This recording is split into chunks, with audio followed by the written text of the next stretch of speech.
Welcome to the LiveTap podcast. I'm your host, Damian Shaler, and today I'm here with Coach Christian Buckmire. Welcome to the show, Coach. Thank you for having me. I'm really excited to interview you today. How you feeling today, man? I'm good. I had a long spring break. Got to go home, do nothing. That's always nice. No, facts. I really enjoyed my spring break too, man. But LiveTap family, we're back, better than ever, and we're here with a great episode host right now. So, Coach, can you tell me what sport you coach and how long you've been coaching here at Piedmont? So I coach women's basketball. That's why we're in the gym. And this just finished my third year, going into my fourth year. So far, how you been liking Piedmont so far as an assistant coach here? I love it. So I actually graduated from Piedmont back in 2017, and that's kind of how me and Coach Purdy established our relationship, because I was a student assistant my junior and senior year.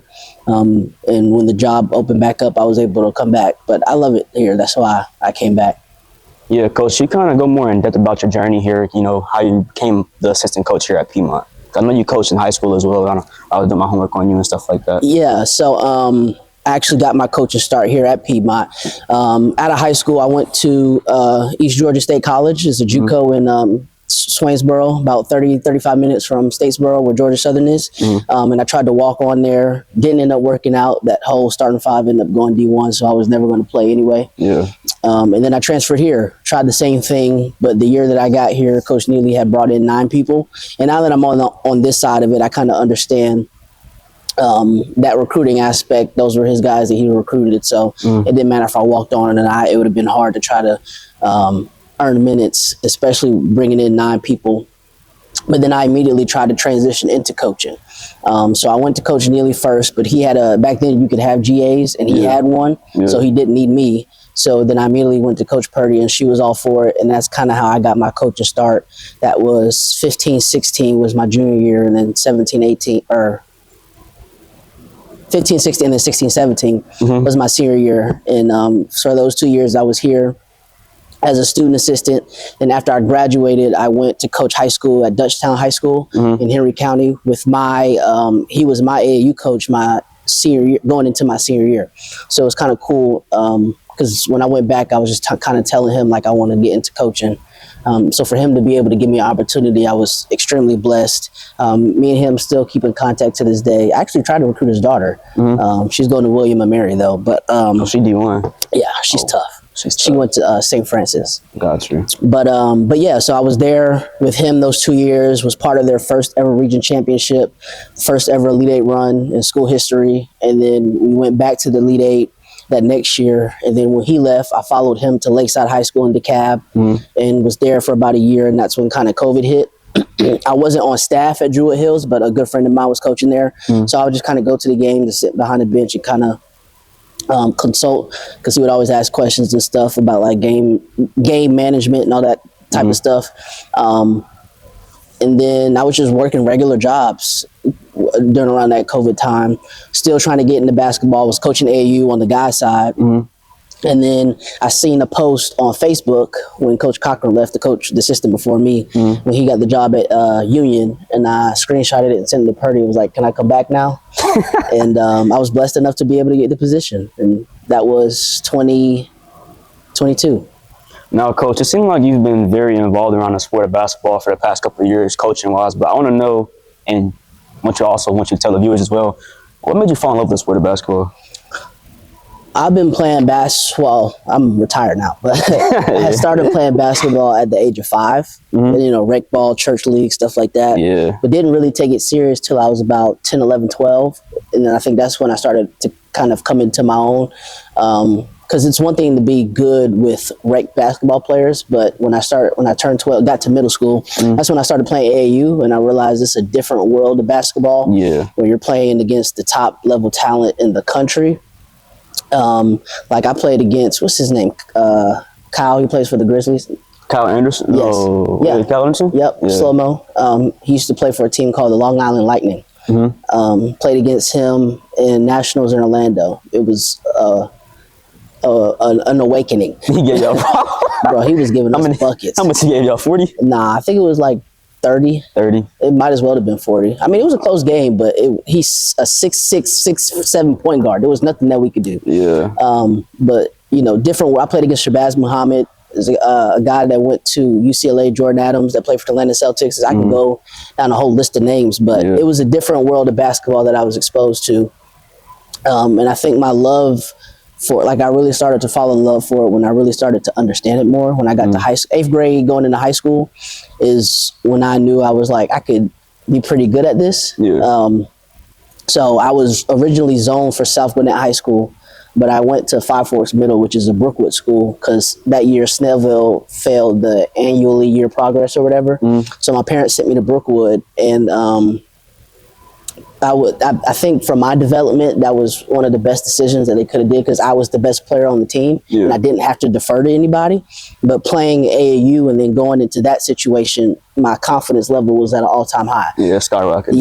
And then going into my freshman year, that summer, I was practicing with the varsity, and you know the saying, iron sharpens iron, but doing that in that summer, and then playing AAU with the teammates that I've been playing with since we were 10, 11, 12 years old, the game just kind of started to slow down for me.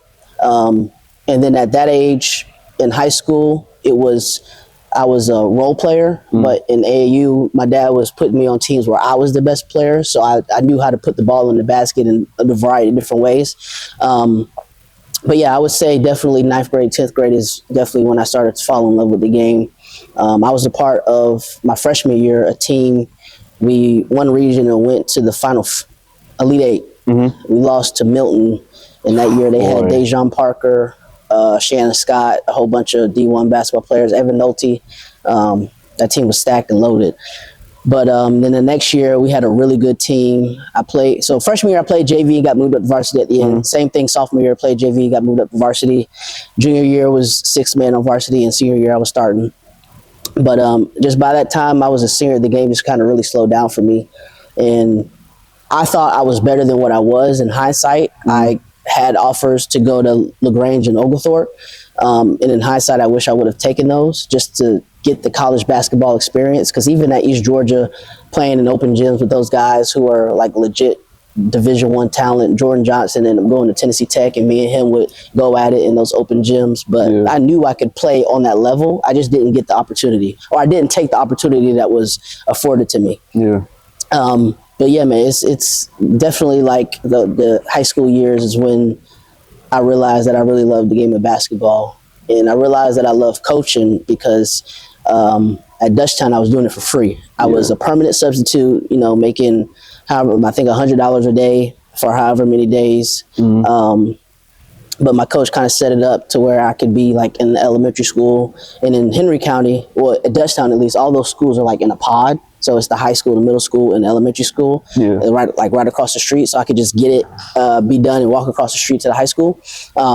But yeah, those 2 years grinding, doing it for free. We had practice at 6 a.m. I was still living with my parents in Snellville, driving to Henry County, an hour back and forth. So those Georgia traffic. Those days were the grind, man. But that's when I realized like I really love doing this. But I know you talked about coaching, but Coach, you were a coach at high school at Dutchtown, where you, like you said, won regional championships. How has that success from coaching high school transferred to success you had coaching here at Piedmont in college? Honestly, I think it goes back to my playing career.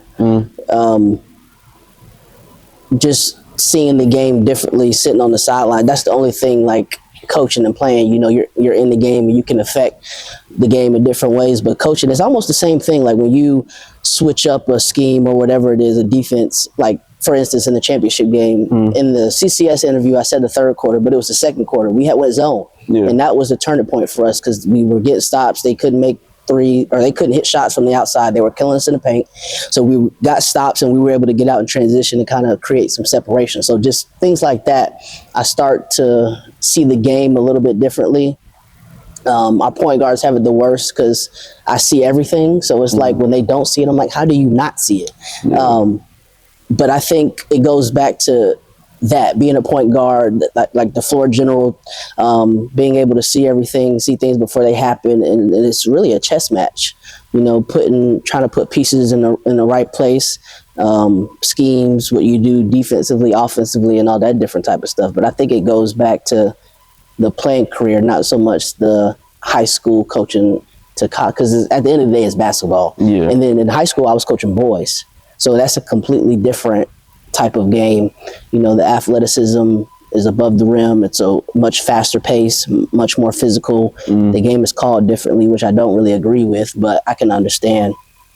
But it's two completely different games in the sense of coaching styles as well, I think. Yeah, I mean, Coach, speaking of Piedmont, you know, I want to know your overall thoughts about this past season. To me, you know, being a broadcaster, I broadcast a couple of y'all games. I feel like y'all had a great season this year. One of the best seasons y'all had in a minute. So I want to know your overall thoughts about the season, though. I agree. I think it was, I won't say great, just because that I'm never satisfied. Yeah. Winning the conference championship and being co-regular season champions, that is an accomplishment within itself, and we won't undermine that. But to me, that's an expectation. No disrespect to any of the teams in our conference, but I know with the players that we have and the staff that we have, like, that is an expectation. Yeah. I don't think those people, again, no disrespect, I just don't think those people are on our level, to be honest. I view us as, I want us to be viewed as a national program. And until we make a run at an NCAA tournament, we won't be viewed as that.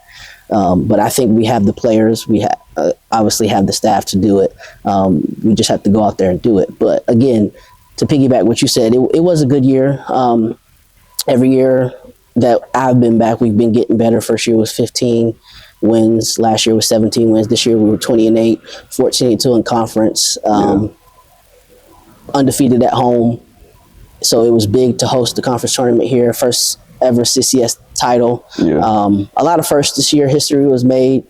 I wish we could have made history in the NCAA tournament. I felt like we had the team to do it, and we got a really good matchup with Randolph-Macon. But yeah, it was a good year. It was a great year. Yeah, I mean, we're going to get into a little bit of the NCAA tournament and a couple questions later. But since you've been here, coaching at Piedmont, a lot of players have been awarded by the CCS as like a coach and a trainer that you are for the women's team. What does it mean to you watching all the hard work the ladies put in be recognized? It's really gratifying, especially as a coach, for those that do put in the work, because a lot of them at this level it's hard, because at D3 they put a big emphasis on academics, but for those that do get in the gym and put in the work, and for them to be recognized for it, it's amazing to see. Andolyn was player of the year. I think she had a really good year compared to last year. It was a complete 180 or whatever they say, complete 180, and she just dominated. And that was my message to her last year, was every time you step on the floor, you have got to be the best player on the floor, not just on our team, but on the floor. And I think she really took that advice and did what she was supposed to do. She went on a run, I think it was like 5-6 games, where she was averaging 20 and 10. And getting double-doubles every time she stepped on the floor. And then, Ashley, it can't be understated what she means to our team. I think she was the heart and soul and the backbone of this team. We dropped the game at Belhaven, where we led for 30 minutes and lost in the 5 minutes. And honestly, because she was hurt, but honestly, if she was there sitting on the bench, I feel like we win that game. That's just the type of impact that she had on our team. Alex, I think every time she steps out on the floor, there's nobody that can guard her. If she has the mentality that nobody can guard her, there's nobody that can guard her. Yeah, facts. And I think it's just really a mental thing for her. And then I felt like she was I took it as disrespect that she didn't make all conference. And so for her to go out there and do what she did in the conference tournament and then win MVP, and you saw those emotions, that's just the work that she put in. Yeah. Honestly, I think it was kind of disrespectful too that Andy was player of the year, it was first team, but there's no way that we don't get Ashley and Alex on first team and at least Nay on second team. But again, no disrespect to those people, but we see what happened. It's actually crazy because I don't know if you've seen the episode when I interviewed Andolyn and Nene earlier in the year. I saw some of it. Yeah, they both told they were really appreciative of you and Coach Purdy. Y'all really bred confidence into them coming into the season. It's kind of why they had such successful years this year, both individually and as a team overall. So I just want to let you know that. But Coach, my next question is, you was talking about how every year y'all gotten better as a program. What are you and Coach Purdy trying to build here or trying to establish here at Piedmont? Well, so when I first got back, one of the first questions I asked her, she's won 7 conference championships now. Yeah. And so I asked her, I'm like, what is next for you? And she was like, to make a run in this NCAA tournament. So I knew at that moment that we have to go, because it's players that win the game, right? We can put them in the right places, but ultimately we're putting our trust in 18 to 22, sometimes 23-year-olds to make right decisions and make shots, right? So being able to go out and get those type of players to be able to make the impact, like Andy's and Ashley's and the Nays and Kennedy's, like Ava, D2 transfer from UNG, like those are the type of players that we need to be able to make a difference at the NCAA level.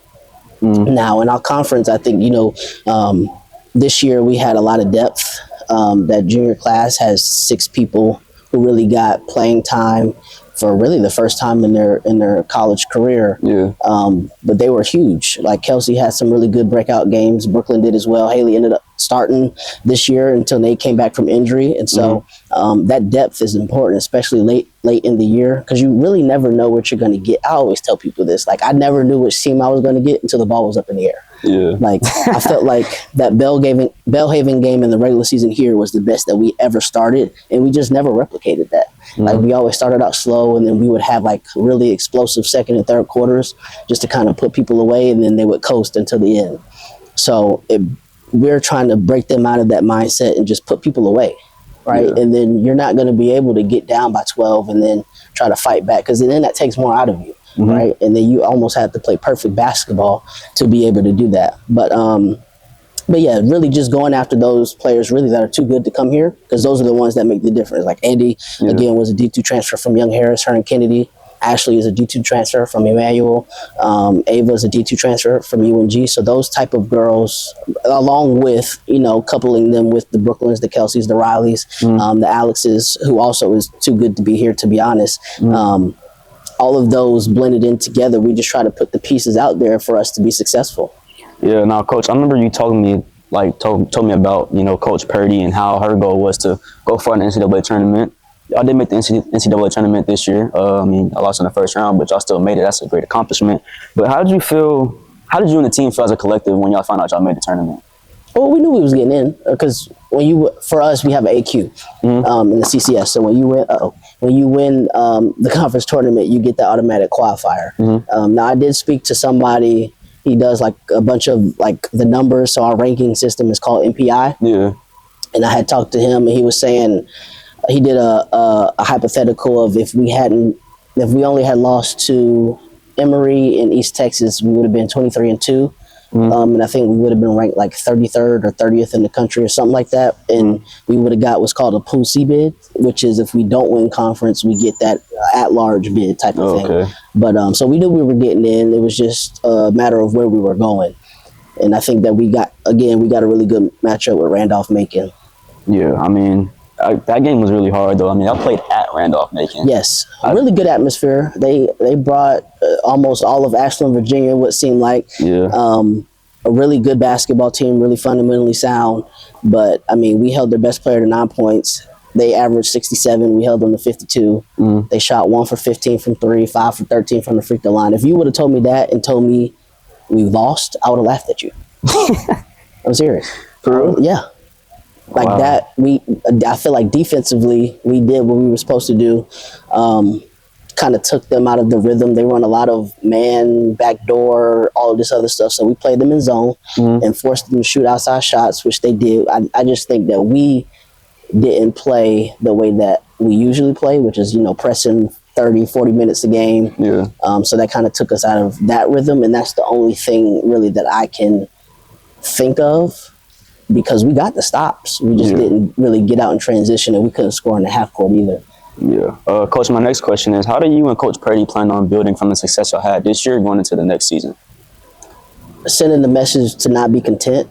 I think, I don't know this for sure. We have individual meetings this week, but I think a lot of them were just content with winning the conference tournament. And again, just trying to convey the message that that's the expectation. That's what you're supposed to do. What we're wanting to do, and our goal is to make history, make a run in the NCAA tournament. And really all you have to do is win one game and then win another one. It's easier said than done. One game at a time. Yeah, but I think it can be done. And what we do in the non-conference is we put them up against NCAA tournament teams. East Texas made the NCAA tournament. Oglethorpe was in a close game with Millsaps, who made it to their conference championship, but Center ended up winning it.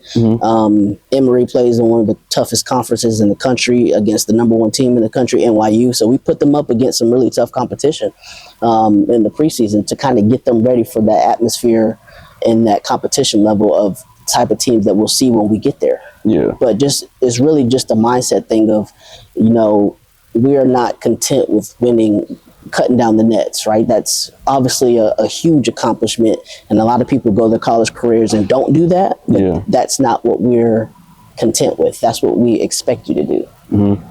Coach, I know you talked about, Andolin and Ashley and Nene earlier. With their departure after this season, can you tell me what you'll miss most about their impact on and off the court?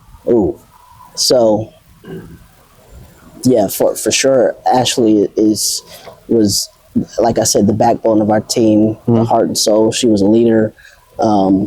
She's just one of those players that when she's out there on the floor, you feel really comfortable. I mean, there was even a couple of games where she went scoreless, but she affects the game in so many ways. Mainly her leadership. She's a vocal leader, and I think that's what we'll miss the most. Andy, I mean, I think it's self-explanatory. Girl, she was. I think she averaged like 14 and 11 this year. Yeah, that's she crazy. led the conference in rebounds, free throw percentage, field goal percentage, and I think she was like third in scoring. But we had 3 people that averaged 10 points on our team.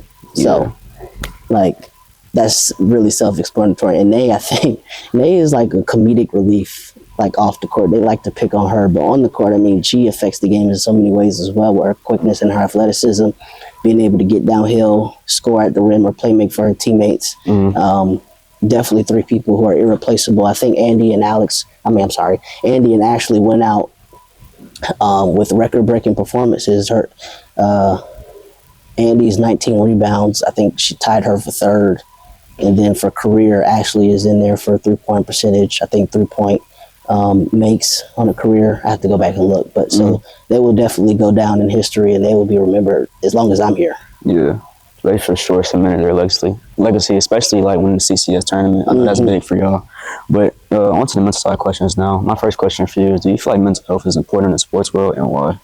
Absolutely. So what I've learned transitioning from coaching guys to girls is you can't speak to them the same way. Yeah. And girls will hold on to stuff for months and then have diarrhea of the mouth. And it's like, well, why didn't you just tell me that when, Yeah. So what I try to do is build relationships with each and every player to learn how they need to be coached to get the best out of them. Because you can't coach everybody the same, right? You yell at somebody and they respond to it. You yell at somebody else and they'll just shut down. So but definitely, checking in on them, making sure they're okay. Because I mean, this isn't easy at this level, and then for this program, for what we're trying to do. So I mean, it's a lot of quote unquote pressure. It's not pressure, but it's pressure. But I can only imagine at those D2 and D1 levels where you're basically getting paid to go to school and play basketball. So you're doing a job essentially, and if you don't perform at your job, then you could get let go. Which is why we see so much turnover in the transfer portal. But it's definitely important. And I think that, here we do a really good job of the support. We have the Starfish software, but we also have, the Student Success Center where we have those counselors in there so they can go and talk to somebody if they don't want to talk to myself or Coach Purdy. So we have the support there for them if need be. Yeah. Coach, I know you talked about like building relationship and rapport with your players, but what tactics do you do to keep your players fresh mentally? In terms of practice or practice in the games, if you're having a rush stretch, like how do you keep your players? So we try to break the monotony of 6 days a week practice. So we have 6 days a week, 1 day off. But so one day we'll do like groups, and it's just skill development. Brushing up on some fundamentals of the game, but also we try to do like fun stuff outside of basketball, just to build some camaraderie. Like last year before we started, they all went to Coach Purdy's house and did like a team activity. So a lot of that stuff we put the onus on them to do because we don't want it to seem forced. But it's a good way to build team chemistry as well. But yeah, stuff like that, just throwing different stuff at them, trying to challenge them in different ways. It also encouraging them to build relationships with one another. Yeah.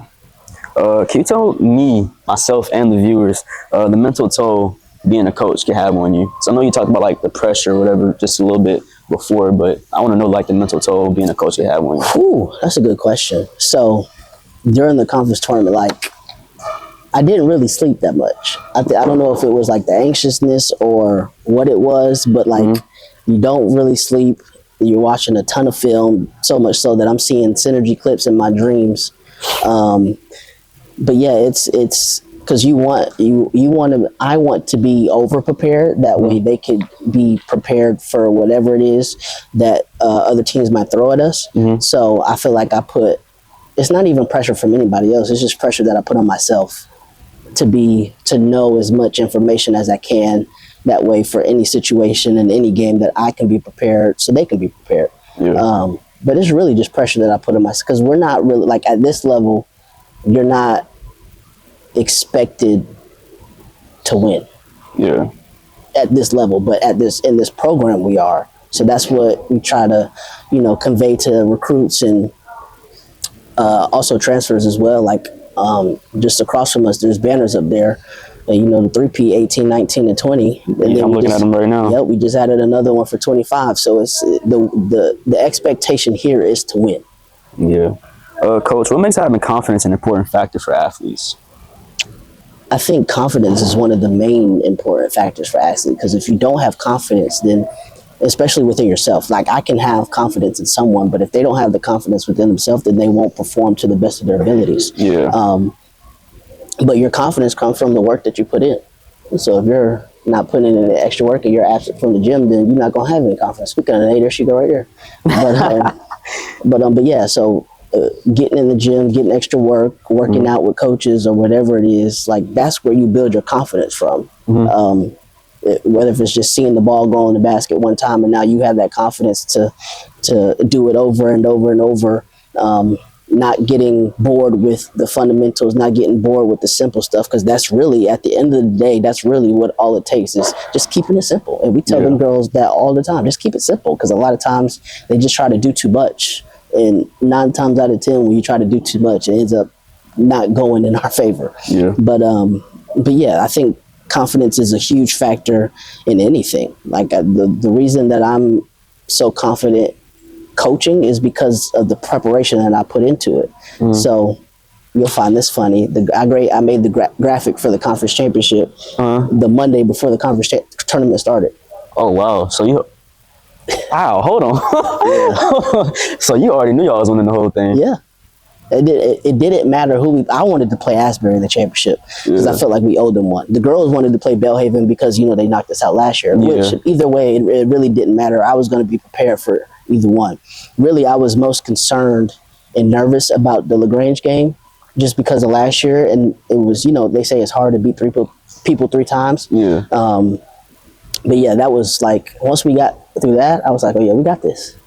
Yeah, that's real. Coach, can you tell me the impact Coach Purdy has had on you as a coach? Oh, I learned something new every day just being in the gym with her. Like, she has so much wisdom and she's helped me so much, like just dropping nuggets every day of things that I didn't even think about. And I think it's like a perfect relationship with her and I, because I'm a real tactical type of coach, but like the psychological part and everything else, she is perfect at. So I think it's like a perfect combination of a tactician and a psychologist and a motivational speaker, just all blended in one. I'm serious. Like the things that she says and how she can motivate. Like sometimes I'm ready to run through a wall after listening to her talk. But yeah, she is amazing. She is a blessing to my life, and I'm glad that she allowed me to come back. Coach, how has the sport of basketball helped or shape you as a person? I think sports in general, for athletes, people who play sports, coach sports, the confidence that it brings, the discipline, it builds leaders. I think it just builds better people, who can function in team atmospheres, who can take charge and do the things like that some people don't want to do or are too scared to do. I just think sports in general, kind of helped me with my confidence, helped me Wow, that's a good question. I'll be trying, man. That's a good question. For sure, it helped me with my confidence in just like everyday life, understanding. One of the things I told somebody else this too, like my parents, they instilled hard work. So applying the work ethic in sports to everything else that you do, I think is important. Helps you be on a schedule. Yeah. It could just help in so many aspects of life, no matter which way you look at it. Yeah. Coach, if you could travel anywhere in the world, where are you traveling to? Greece. Greece? That is on my bucket list. Greece. I want to go to Spain. But yeah, Greece for sure. If you could go to the gas station and getting snacks, what 3 items you walking out with? Is this before a game? Or just in general? Actually, let me ask this question. If before a game, you get to go to the gas station, you get 3 snacks, what you walking out with? I need a Celsius. I need the purple bag, the Doritos. Oh, wow. Perfect. And maybe some gummy bears or something. Okay, that's valid. Or a different type of chip. But definitely a Celsius. If I Right. can inject the caffeine into my veins, I would. Bro, I'd be tired. You be tired. Do you be getting sleep as a coach, though? Sometimes, I don't know, like the last couple of days I haven't been sleeping. I don't know why, because the season is over. But sometimes yes, sometimes no. When we go to hotels, I need to get some melatonin. That's what I need for real. Yeah. Because I really don't be sleeping for real. No, that's crazy. This is probably unhealthy, but yeah. Coach, my last question for you. If you could look back and give your younger self advice, what would it be? If I could look back to my younger self,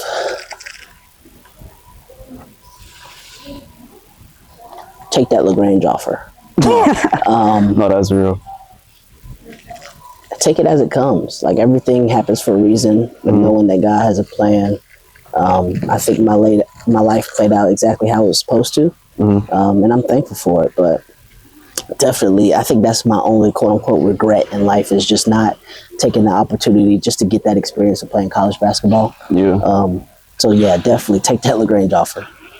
Coach, before I end the pod, man, I did sell this past year as a navigator. And, what I used to always tell the kids was, like, let's be great today, give them type of motivation or whatever. So I'm going to say it with you, but on 3, we're going to say let's be great today. Okay. And, in the episode. All right, 3, 2, 1. Let's be great today. Yes, sir, Coach. Appreciate you. Yes, sir. All right, LiveTap family, that is the end of the Coach Christian Buckmire episode, but y'all stay tuned on Wednesday. I have Piedmont women's volleyball players Katie Hubbard and Bryn White coming on the pod. So like I always say, man, let's be great today. Y'all stay tuned for more.